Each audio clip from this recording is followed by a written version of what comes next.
이야기 정원을 찾아주셔서 참으로 감사합니다. 늘 행복하세요. 구독과 좋아요는 사랑입니다.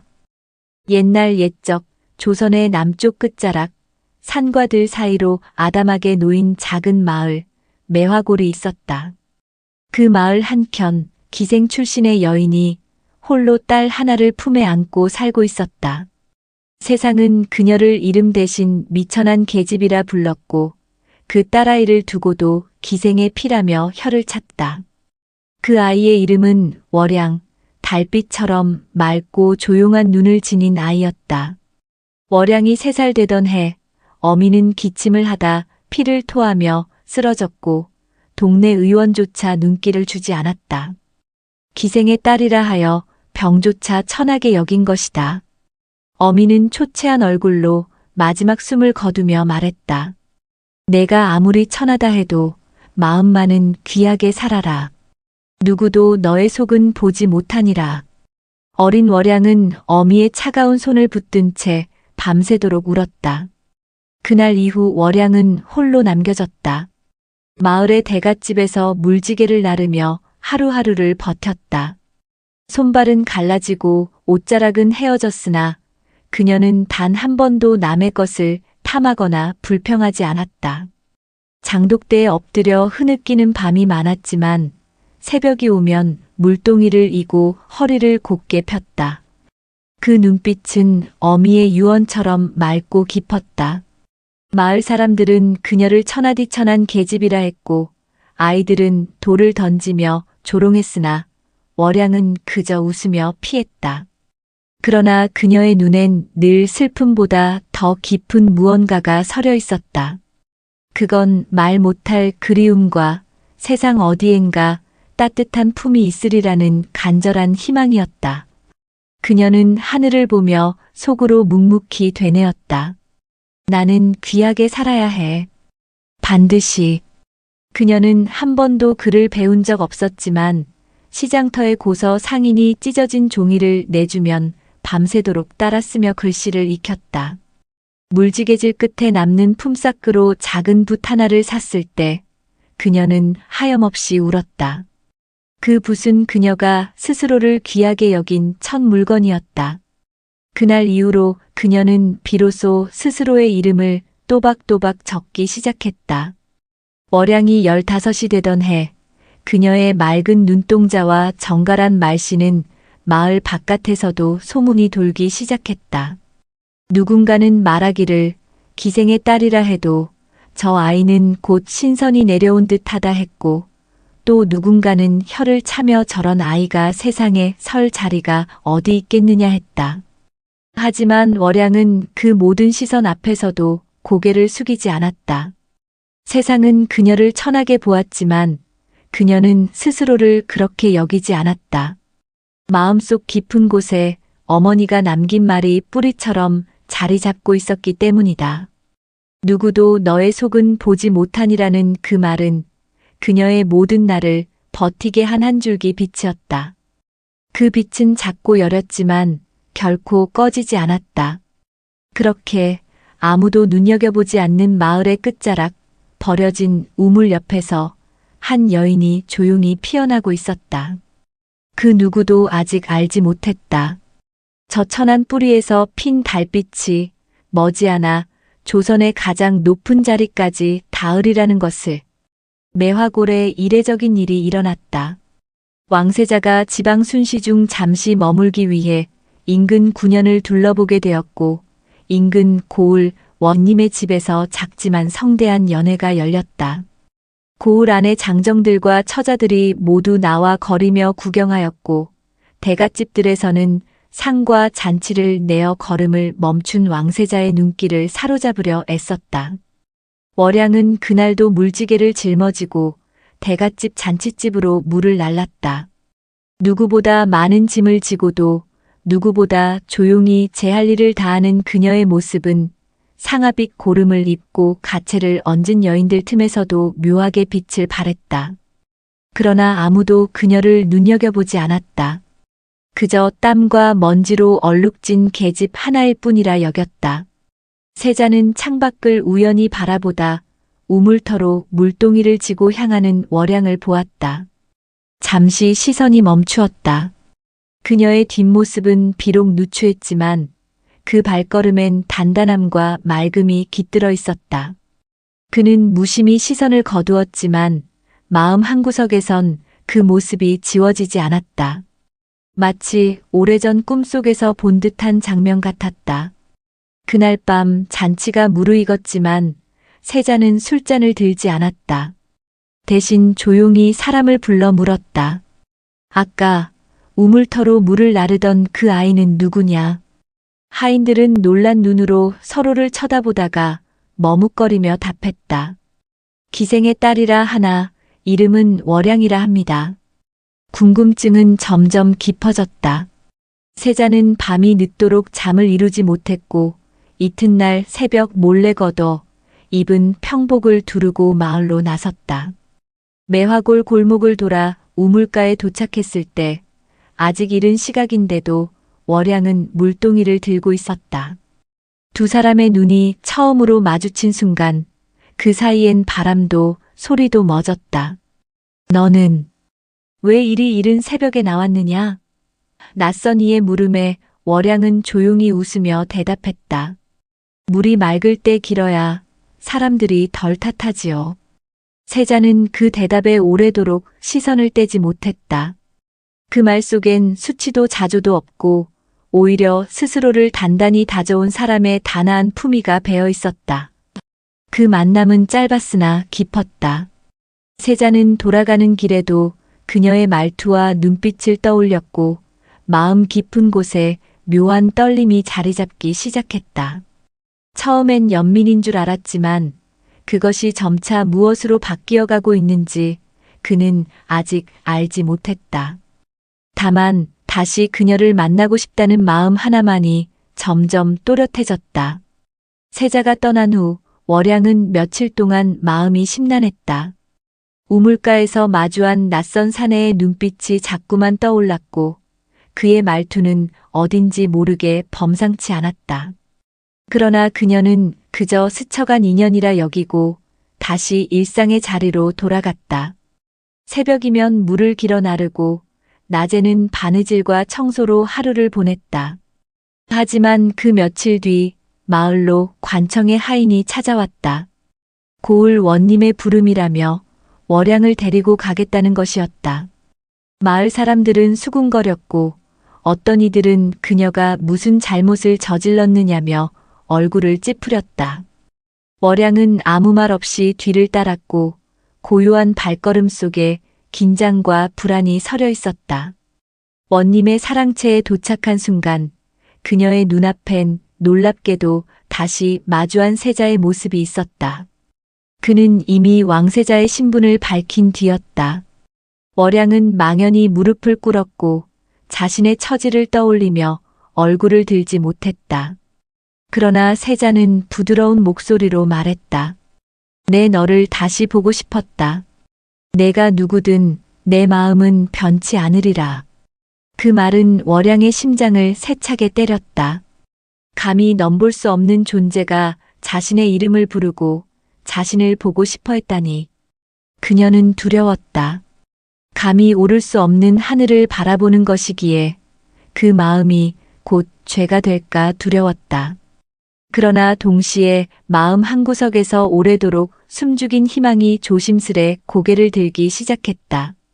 며칠 뒤 세자의 명으로 월양은 궁으로 들게 된다. 궁 안의 삶은 마을과는 전혀 다른 세상이었다. 낮에는 궁녀들에게서 예절과 글, 궁중규율을 배웠고 밤이면 혼자 마루 끝에 앉아 달을 올려다보았다.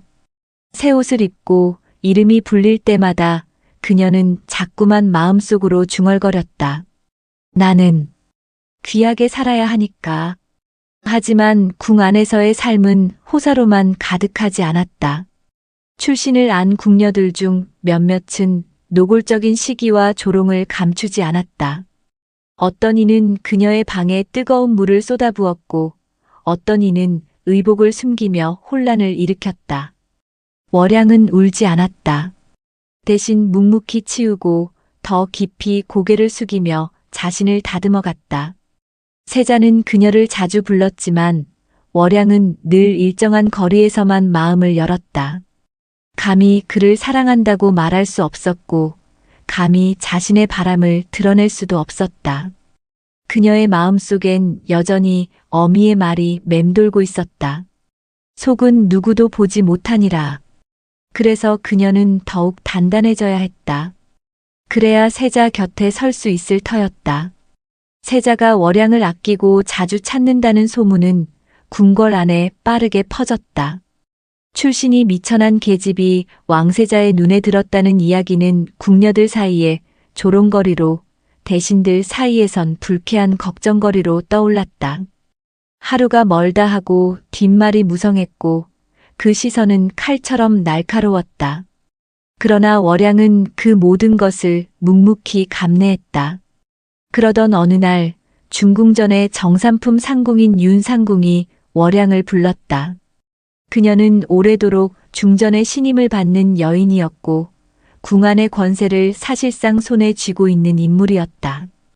윤상궁은 겉으로는 다정했으나 말끝마다 뼈가 있었다. 천한 몸으로 이 궁에 발을 들인 것이 얼마나 큰 일인지 내가 아느냐. 세자 저하께서 오래 마음 두실 일도 아니니 지금이라도 물러나는 것이 사는 길이다. 월양은 고개를 숙이며 조용히 답했다. 저는 명을 따라 여기에 왔을 뿐입니다. 감히 바라지도 않았습니다. 다만 이 자리를 헛되이 하지 않으려 할 뿐입니다. 윤상궁은 그 대답에 미소를 지었지만 돌아서는 눈빛엔 냉혹함이 서려 있었다. 그날 이후 월양에 대한 모함과 시련은 더욱 노골적으로 몰아쳤다. 궁녀들 중 하나가 세자의 애첩이라 자처하며 월양에게 음식을 던지는 일이 있었고 월양이 관리하던 비단 장롱 속에서 금침이 사라지는 일도 벌어졌다. 결국 월양은 죄인처럼 끌려가 문초를 받았고 연인물로 머리를 적신 채 무릎을 꿇고 조사를 받아야 했다. 그녀는 억울했지만 끝내 항변하지 않았다. 단지 조용히 무너진 마음을 다잡고 눈을 감았을 뿐이었다. 그날 밤 세자는 그 소식을 전해 듣고 노하였다. 월양이 억울한 누명을 쓰고도 끝내 자신에게 말하지 않았다는 사실에 마음이 무거워졌다. 곧장 처소로 찾아간 그는 앉은 채로 떨고 있는 월양을 품에 안으며 조용히 말했다. 내가 지켜주지 못해 미안하다. 내가 아니면 누구에게 이 마음을 내어놓겠느냐. 이제는 나를 피하지 말아다오. 월양은 그 품속에서 눈물을 흘렸다. 억울해서가 아니라 그 마음이 너무 따뜻해서 처음으로 누군가가 자신을 보호하겠다고 말해주어서였다. 그러나 동시에 두려움도 엄습했다. 그 품이 클수록 그 안에 숨을수록 자신의 천한 피가 이 모든 것을 더럽힐까 두려웠다. 그래서 그녀는 말없이 고개를 끄덕일 수밖에 없었다. 세자는 이후 그녀를 더욱 공공연히 곁에 두기 시작했다. 연회의 자리에도 동석하게 하였고 병이 난 중전 대신 월양에게 백관의 부인들을 맡게 하였다. 대신들은 분노하였고 조정은 술렁였다. 감히 기생의 딸을 중전의 자리에 들릴 셈이냐는 비난이 쏟아졌지만 세자는 뜻을 굽히지 않았다. 그녀는 나의 사람이다라는 말 한마디가 궁을 뒤흔들었다. 하지만 월양은 그 말의 무게를 알고 있었다. 그것은 달콤한 약속이 아닌 더 거센 풍파가 몰아칠 예고와도 같았다.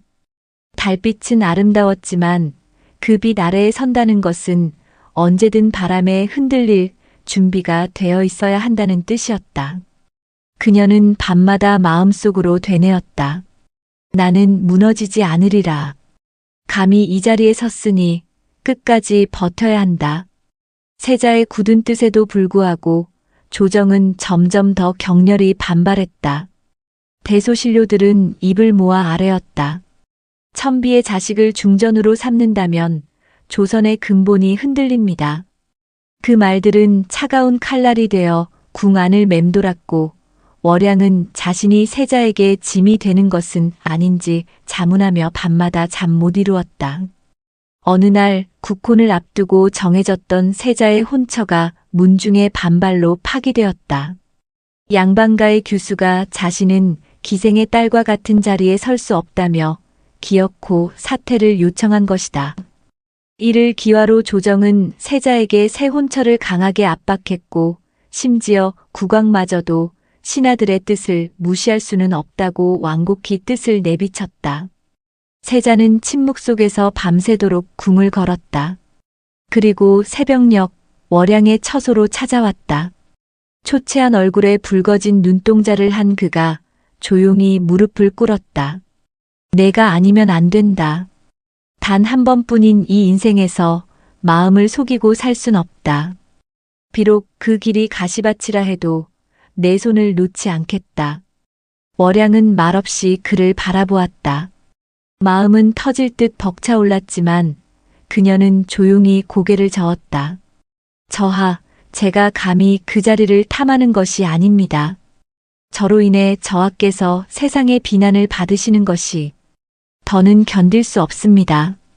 그러나 세자는 단호히 답했다. 내가 너를 믿지 못한다면 내가 누구를 믿겠느냐. 내 곁에서 함께 싸워다오. 그날 이후 세자는 국왕에게 정식으로 상소를 올렸다. 신분이 아니라 사람을 보고 짝을 택하고자 합니다. 부디 한 사람의 삶과 진심을 귀히 여겨주시옵소서. 나라 전체가 술렁였다. 백성들 사이에서도 말이 많았다. 천한 계집이 중전이 된단 말이냐는 수군거림과 함께 어떤 이는 진심을 보는 저하야말로 진정한 군왕이 될 그릇이라며 지지하였다. 이에 국왕은 깊은 고민 끝에 조건을 걸었다. 백성들의 뜻을 먼저 물어보자. 너의 결정이 진심이라면 그 진심을 백성이 알아볼 것이다. 이윽고 한양에 방이 붙고 도성 곳곳에 소지를 접수할 상자들이 놓였다. 궁궐도 시전도 장터도 술렁였고 이 일은 전국으로 퍼져나갔다. 월양은 그 모든 과정을 조용히 지켜보았다. 그녀는 아무 말도 하지 않았다. 다만 밤마다 궐 뒤에 연못가에 나가 어머니에게 말을 건넸다. 어미, 나 이제 도망치지 않을게요. 누군가 날 봐준다면 그것만으로도 저는 살아갈 이유가 됩니다. 제가 귀히 살아야 한다 하셨으니 이제 진정 그 길로 나아가겠습니다. 그녀의 말은 바람에 실려 달빛 속으로 흩어졌다. 그리고 그 달빛은 점점 가까워지고 있었다. 곧 백성들의 마음이 하나둘 궁으로 모여들 것이고 그들의 뜻이 진심을 알아보는 순간 월양은 비로소 자신의 자리를 얻게 될 운명 앞에 서게 되리라. 며칠 후 한양 전역에 걸린 방의 내용은 단순했으나 강렬했다. 세자 저하가 택한 여인이 신분은 낮을지언정 마음은 귀하니 백성의 뜻을 묻노라. 이 여인이 중전의 자리에 오를 수 있는가? 왕의 명인이 누구든 자유롭게 뜻을 적을 수 있었다. 조정 대신들은 이를 억지라 비웃었고 양반과 자제들은 분노에 찬 글을 써댔다. 하지만 뜻밖에도 가장 먼저 붓을 든 것은 평범한 백성들이었다. 우리는 늘 높은 사람들끼리만 혼사를 정하는 것을 보아왔습니다. 하지만 세자 저하께선 처음으로 우리처럼 낮은 자의 진심을 귀히 여기셨습니다. 한 중년 여인의 글이었다. 그리고 시장 상인, 궁에서 나와 장사하던 궁녀 출신 노파, 과거 시험을 포기하고 장터에서 붓글씨를 써주던 젊은 선비까지 백성들은 하나둘 마음을 적기 시작했다. 그 여인이 누구이든 나라님 곁에서 올곧은 마음을 지켜줄 사람이라면 족합니다. 신분보다 더 중요한 것은 품성과 진실입니다. 세자 저하의 뜻을 따릅니다. 기생의 딸이라 하나 우리 어미도 기녀 출신이었으나 누구보다 고든 사람이었소. 그 여인을 욕보이지 마시오. 소지는 날마다 쌓여갔고 왕은 그 글들을 직접 읽었다. 뜻밖에도 백성들의 의견은 단순한 동정이나 감상에 머물지 않고 옳고 그름을 꿰뚫는 이성적인 판단으로 가득 차 있었다. 국왕은 깊은 침묵에 빠졌다. 신분의 울타리보다 진심을 보는 백성들의 눈이 때로는 신하들보다 더 바르고 현명하다는 것을 그는 처음으로 실감했다.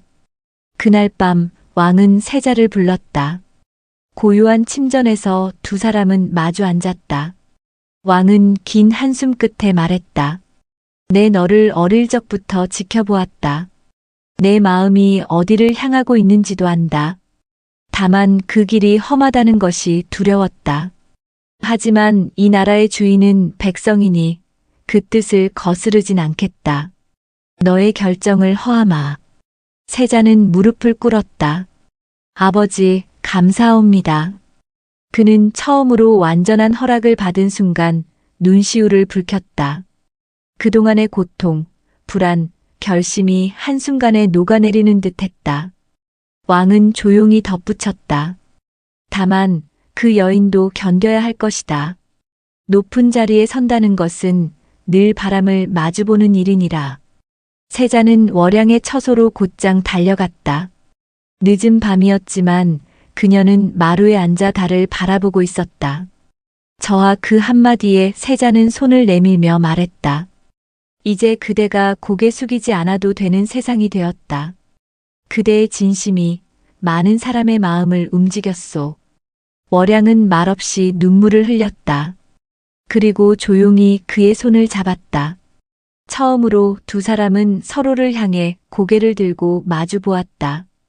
그 순간 달빛은 더없이 밝게 궁 안을 비추고 있었다.